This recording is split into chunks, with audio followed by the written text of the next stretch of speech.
Hi guys, welcome back to episode 5 of Split by the Welcome Badge. back, guys. So today we will be doing, first of all, we'll be doing the Champions League segment, a small bit on it because last episode we didn't get to talk about PSG Arsenal as the match was on. We did the Inter Milan Barca game.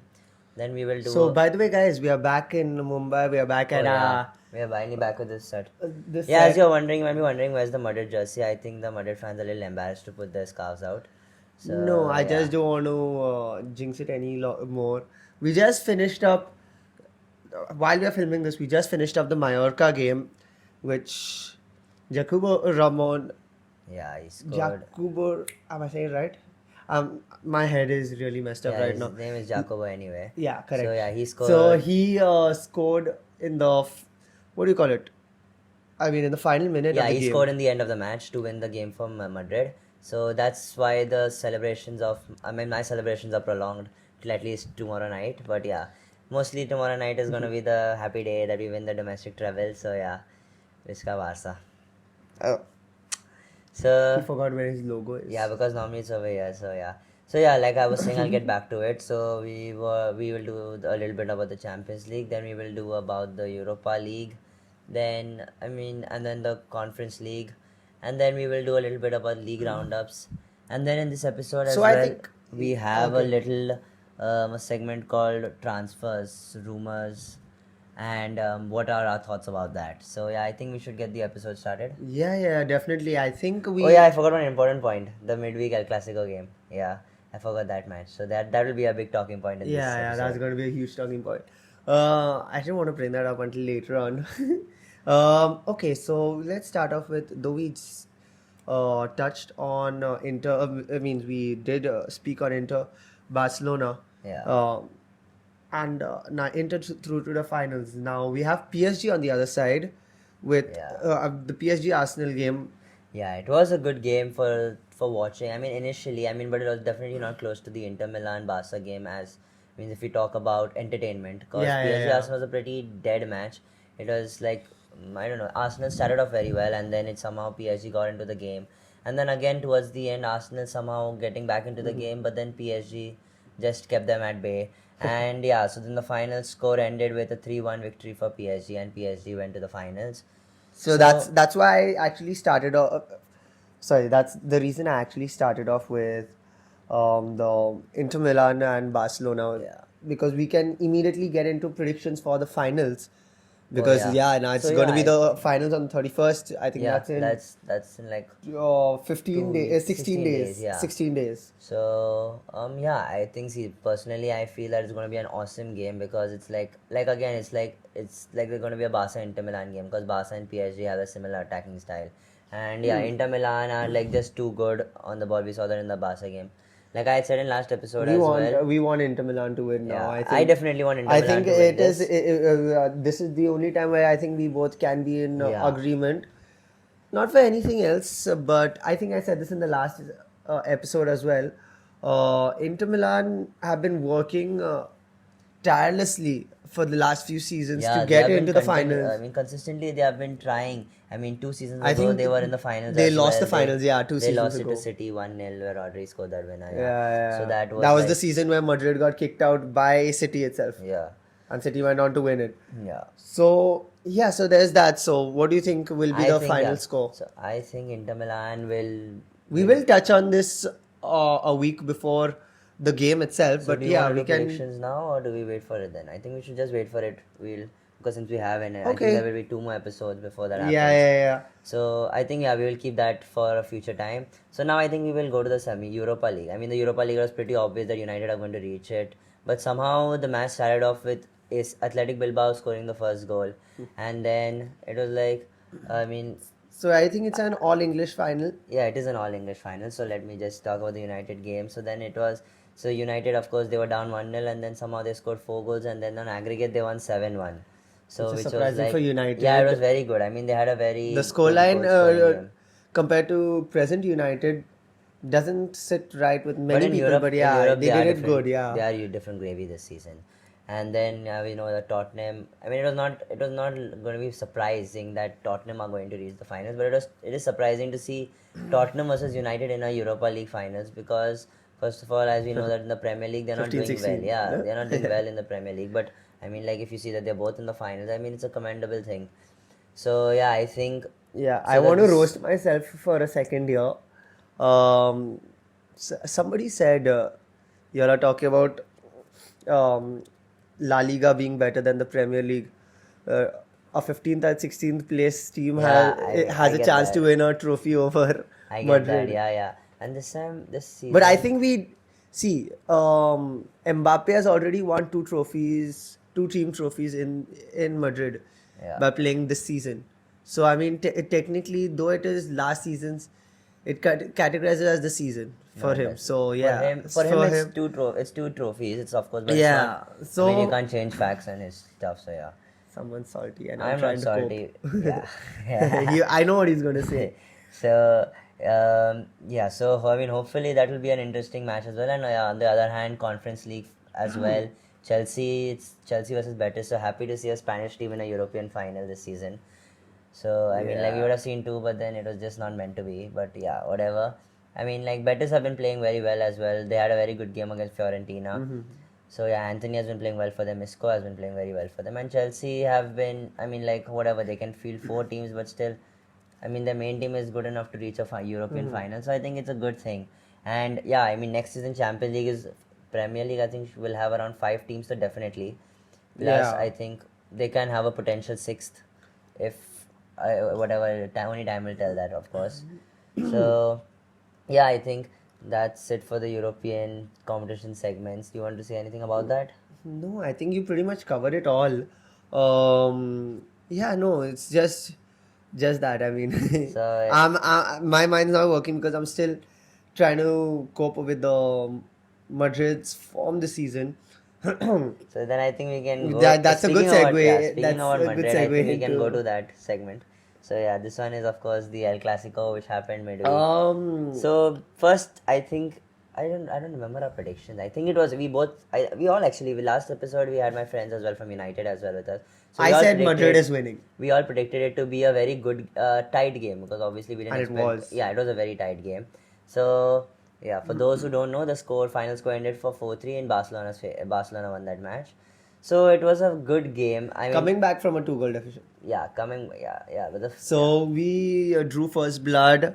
We they do first and second blood. Yeah, and we went firmly in the driver's seat for the second with Mbappe's second goal. Yeah. So, and then, well, it was a Mbappe show that day. It was Mbappe hat definitely- trick. As a Barca fan, I will say that there were only few players who I felt actually were playing well that day. One was Mbappe. Then I think You had told me Vinicius. No, I'm not saying Vinicius because Vinicius was trash. He was like utter trash. He had nowhere to go. I mean, Eric Garcia being a backup of Koundé Yeah. and still he managed to keep him in his See, pocket. I'll tell you one thing about Vinicius now that we are on that. First of all, I love Vinicius because whatever he does, yeah, he does fight, he does bicker, argue with the refs, whatever. Yeah. Whatever the media wants to portray it as, or whatever. You saw, if you closely look at him as a fan, you will see sportsman spirit also in him. At the same time, I mean, as a balance of both. Sometimes you do get really pissed off that the referees are favoring everything against you. Maybe you might be at fault, maybe you might not be at fault, but that's something that happens. And for that game, yeah, he was not quite able to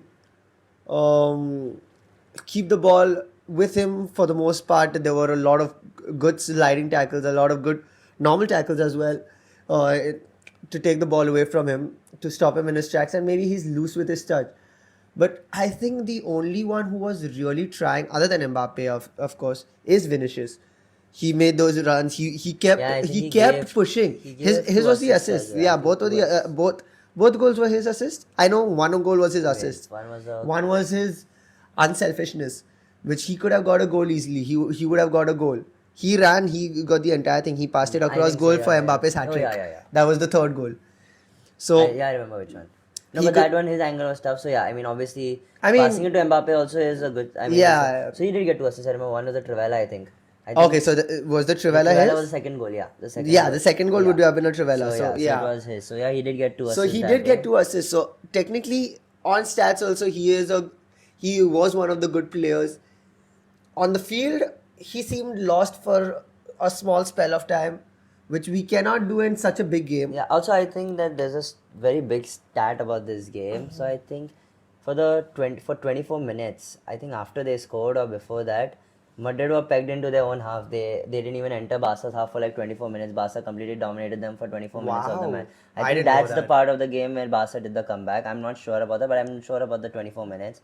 So yeah, as you were saying. So it was a surprising thing in the sense that in the first half, the comeback happened in the first half. So I'll tell you what happened. So even I think I said it in another video that day that if Barca go 2 down, I feel that's the part where they wake up. I think they just let the opponents. I think they've done it many times in the season. Many times this season. They've done it against Atletico Madrid. They did it against Inter Milan as well. No matter Inter Milan. Sorry guys, I'm a little sick today. Yeah. So they have done it multiple times this season. So I think that's the reason why I say if they go 2 down, that's when they like wake up and then they start playing. So which is, I mean, as a Barca fan, I mean, it's fun to see because you know that if the they opponents basically do a mistake, are playing with their emotions. Yeah, if the opponents make a mistake, I mean, of scoring 2 goals, so then that makes us happy because you know that Barca are going to somehow get into the game again. So yeah, so then I'll talk about it now from Barca's perspective. I think, are you done with Madrid's?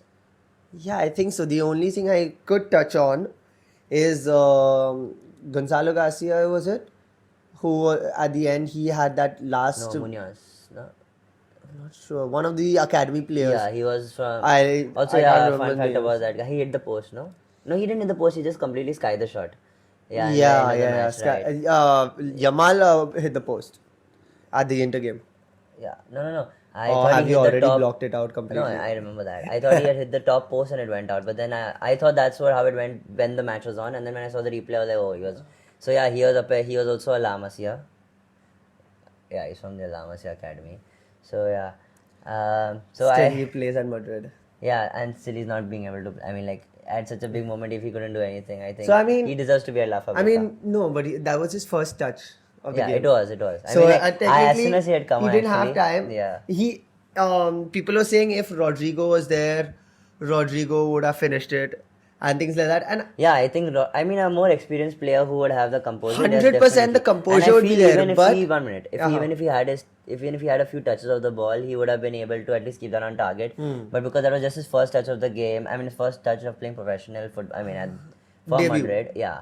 So I think, you can give it to him. Obviously, I think he got a lot of abuse as well after that. I'll tell you one thing. Rodrigo, we are saying that if he was there in that position, but would he have been in that position? Because Rodrigo has been switching off so badly.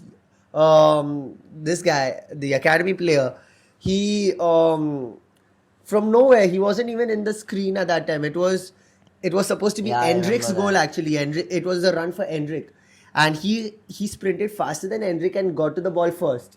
That was the move, which surprised me. Victor Munoz. Okay, right.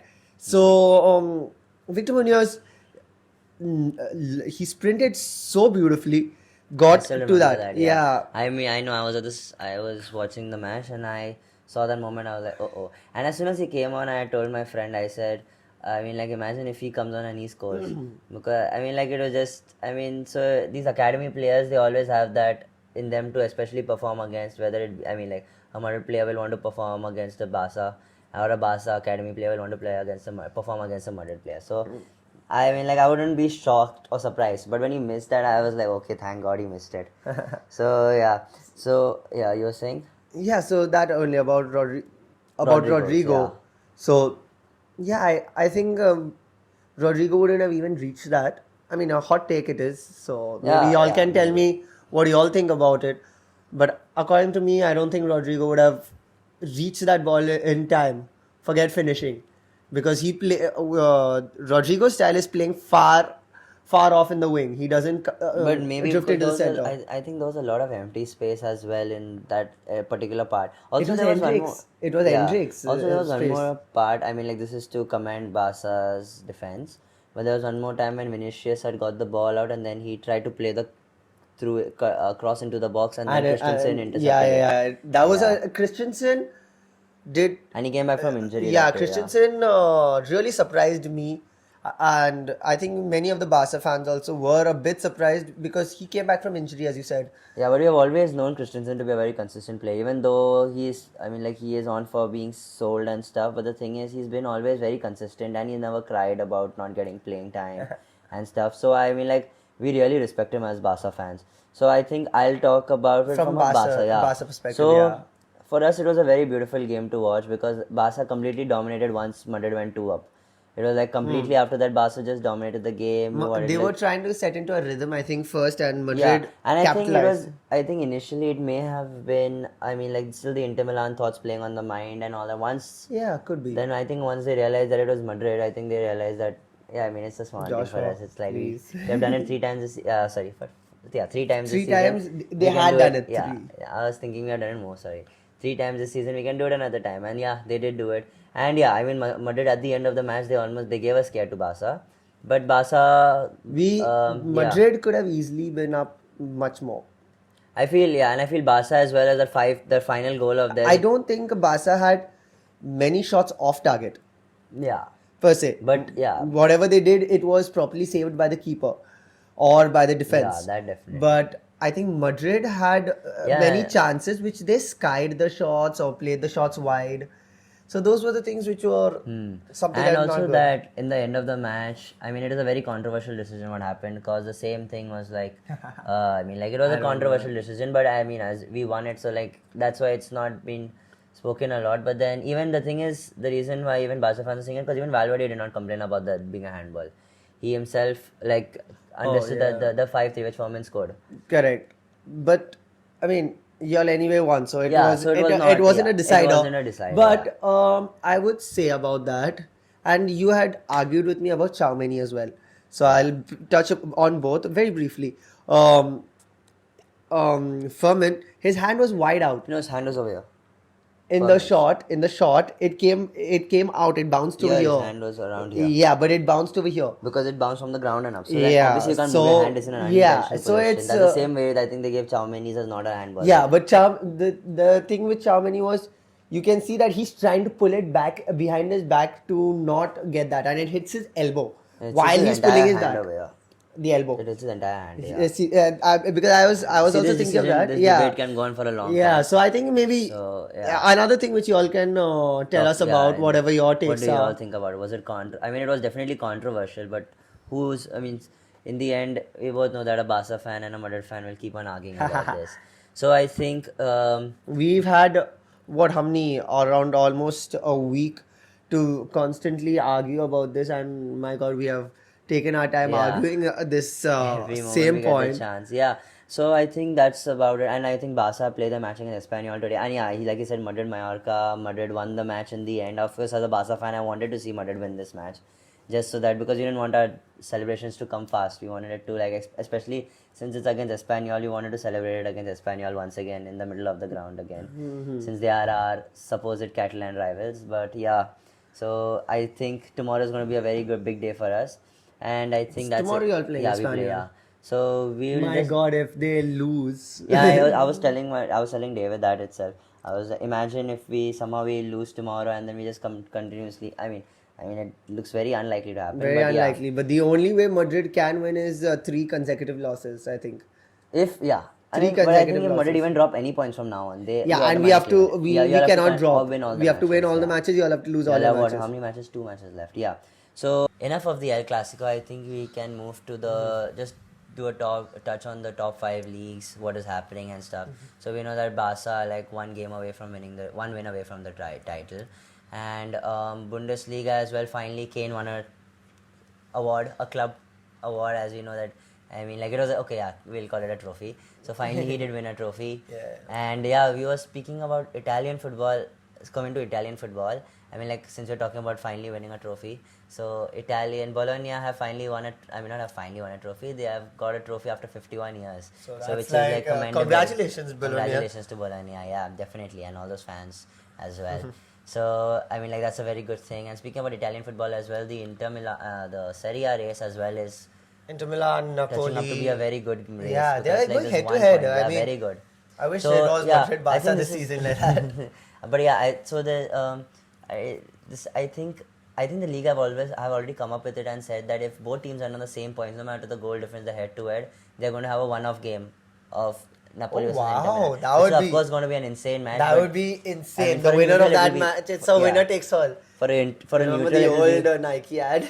For a neutral fan, it's going to be an amazing match to watch. But I mean, for a Napoli Inter fan, you obviously want your team to win. And Inter Milan, obviously, they are like chasing for the Champions League, so obviously the double will be a good thing for them. And Napoli as well, the Scudetto, I think is going to be a very good thing for them. And that's it for the Italian football. Premier League is, I mean, like the league was anyway decided a long time ago. Similarly, the Same League for One as League well. One, yeah. So yeah. So now I think we can move to a new segment. I mean, we have done a little talks about it before. So it's called transfers, rumors, and what are our opinions on those transfers. So I think we can start with Madrid. So we will talk about the incomings first, which have 99% been confirmed. So the incomings include Xabi Alonso, of course, is going to be the manager. Yeah, Xabi Alonso is confirmed, I think. Then Trent is going to be a new right back. Trent, not necessary. Yeah, I mean, because I think as it's position-wise, what he's played so far, he'll be a new right back. But Vasquez going out. But yeah, knowing how Xabi Alonso plays, he loves playing with the 5 at the back. So mostly it'll be obviously him shifting up to the right midfield spot.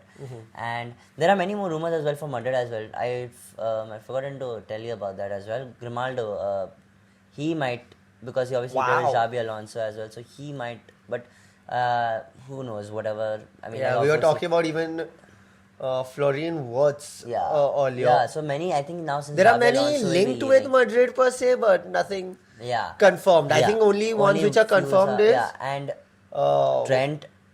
I cannot Hoytson. I can't get 99% he is going to Madrid. Yeah, as of today, there was some talks about it. Yeah, so mostly he will be going to Madrid, but I think those are the incomings. And outgoings, we have Carlo Ancelotti, of course, going to Brazil after the season mostly gets. I think that's after the season gets over, if I'm not wrong. And then we were talking about it as well previously. We were saying maybe Rodrigo is leaving because of whatever is happening within the club. I don't think he's going to get a good playing opportunity once Xabi Alonso comes, because there's going to be too much competition for him to play. And plus, Xabi Alonso generally I think Arda Güler should be at you're right, but I think Arda should switch to midfield to accommodate Rodrigo there, and Bellingham, Tchouaméni and Arda Bellingham and Arda playing as Kroos and Modric, Tchouaméni as Casemiro of the old team. And but the thing is, Arda, I think, will do very well as an attacking midfielder. But then you've got but I think that's what Xabi Alonso likes to play. If I'm not wrong, he likes to play with we do have Valverde, which I'm forgetting about. Yeah, and he plays with, I think, 2 holding midfielders. So generally in his Bayer Leverkusen team, I think it was Andrik and Xhaka who used to play in the holding midfield role.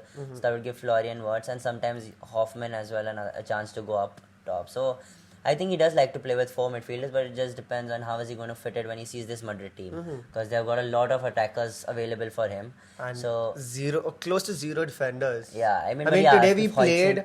Today we played Vallejo. And they played Jacobo as well. So we started off with Asensio Jacobo, which is a very good duo. For those who don't know, those who are watching the Madrid game, it is an amazing duo.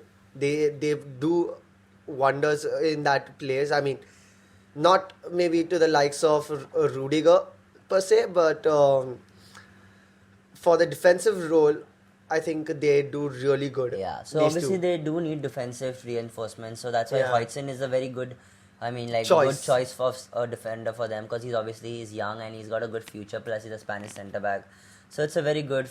He's got a good chance to. He has a very good future ahead for him as well. So maybe it could be another Ramos Piqué rivalry, because for the national team as well. So that will be fun. Yeah, it will be fun, definitely.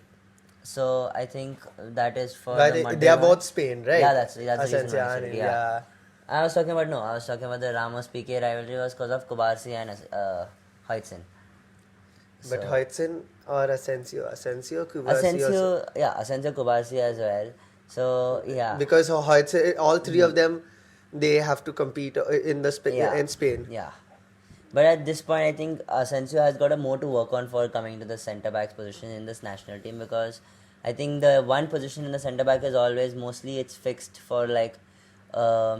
I think if Laporte has not been playing for a long time, but they always have one experienced centre back, and they like left-footed centre backs generally. So I think that makes a lot of sense and to since do all as of well. these three of them You are need experience right-footed sometimes on the centre-backs, field. yeah. So I think so against Netherlands when they played in the Nations League, I think they played Kubasi and Huijsen, if I'm not wrong. I think Kubasi got injured, so Huijsen had to come on, and he did a very good job. It is Lenormand, right? I mean, I can't wait to see Huijsen and Asensio together. Yeah, but I don't think Rudiger will be benched. That depends on if he comes back from injury or not, how long. Oh, but then takes, again, no, but then again, I think Xavi Alonso likes to play with three centre backs. So then, if that's the case, and three of them. Yeah. See, the thing is, if Carvajal comes back, that's what I'm worried about, because Carvajal. If Carvajal comes back, or when Carvajal comes back? When? Yeah, because he's definitely going to come back. Yeah. No, he You wants think to he'll be come back back for for the the Club World Cup, Cup. no? Yeah. Speaking of Club World Cup, and because we are talking about transfers, I would like to touch on this subject of the loan players. I was hearing something of loan players. Yeah, that they for the Club World Cup they can, since it's going to be played I think in June. So I mean, so then because of that, these clubs which play in the Club World Cup, I think they are allowed. They have some regulations or whatever that they can get a player or something. I don't know whether it's on loan or permanently, but yeah, there is something about that. Even I have not read enough about that, so I don't know. I can't Because discuss some people were saying that Ronaldo could be brought back for just the Club World Cup. Maybe, but just to have a final we'll round. see about that. I think. But I think we already have the Yeah. likes of Vinny, Mbappe on those. Why I'm comparing them is just for those positions which Ronaldo would fill. So which position will Ronaldo fill, and what will be the egos like if he does? So yeah, when that happens, we can do a talk about that. So I think that for Madrid transfers, I think we have talked more about it. Vasquez is out. Yeah, Vasquez. Vasquez the only is thing another I think. outgoing. Ceballos maybe an outgoing. Maybe. Yeah. Maybe he's a good player. Ceballos is a very good player, but sometimes he doesn't know when to release. Same for Brahim. They don't know when to release the ball. So maybe either learn that to gel with the team, to trust your teammates. I remember that one game of Brahim's where we could have won the game.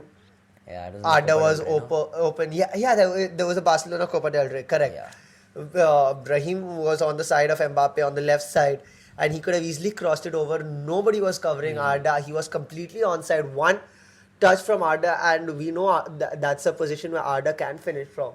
Yeah. And Brahim did not play to him. His vision was not there, or he held it on too long, or he didn't trust Arda to finish. What, I don't know. But, I mean, if you want to play in the team, if you want to earn a spot, you have to learn that chemistry. Otherwise, take a step back. Yeah. I mean, we love you, but you might have to play somewhere else, because the team is full enough to have that competition and you have to keep proving yourself. So either prove yourself or Yeah, I think we can go ahead from this.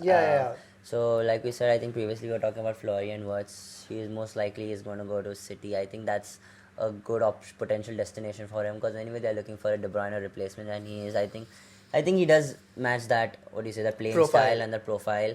And another one, I think, since you're talking about Madrid as well, it was Rodrigo, who was outgoing, but I think he can go to Man City because they are anyway in search for a winger. So maybe he could go to Man City. I would love to see him play. Yeah, I would like to see him. I would like to see him under Pep Guardiola style, because I feel in Madrid he was getting too restricted, because they have a very completely different style of play as compared to what Pep has. And so we'll see how it is, but these are like just a few transfers. Then I think if you talk about Victor Gyökeres to Arsenal looks like it could happen, because first of all Arsenal are looking for a striker, and they do need a striker because they don't have an outright number 9 other than Jesus. And I mean, like, they actually don't have an outright number 9. They're playing Merino over there. I think even Zubimendi to Arsenal, I think, is very likely. Zubimendi to Madrid also was there. Yeah, but Zubimendi to Arsenal is, I think they had agreed on 60 million or something. I'm not sure. And I even think, speaking of that, I remember that even Bayern Munich were ready to offer Wirtz to Leverkusen around 87 million. So now I don't know how true that is. But yeah, that is so. I think Wirtz will of course leave. Will go to Man City.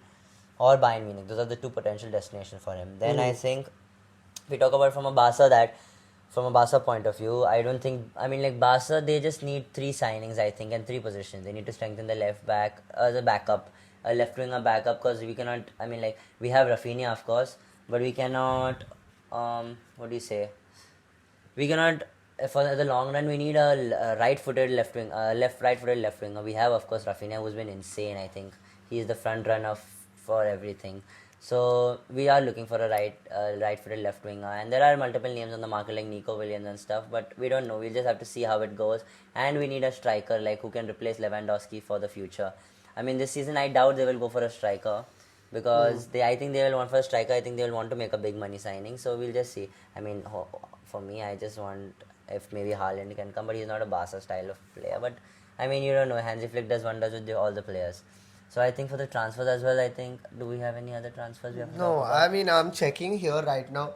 Real Madrid and Dean Huijsen have they have reached an agreement. He has discarded all offers and waiting for both clubs to finalize the signing conditions. So that's like I said, they have all verbal agreements and all sorted, so they just have to do the paperwork and stuff, and most likely he's going to be, and I would like to see him at a Spanish club.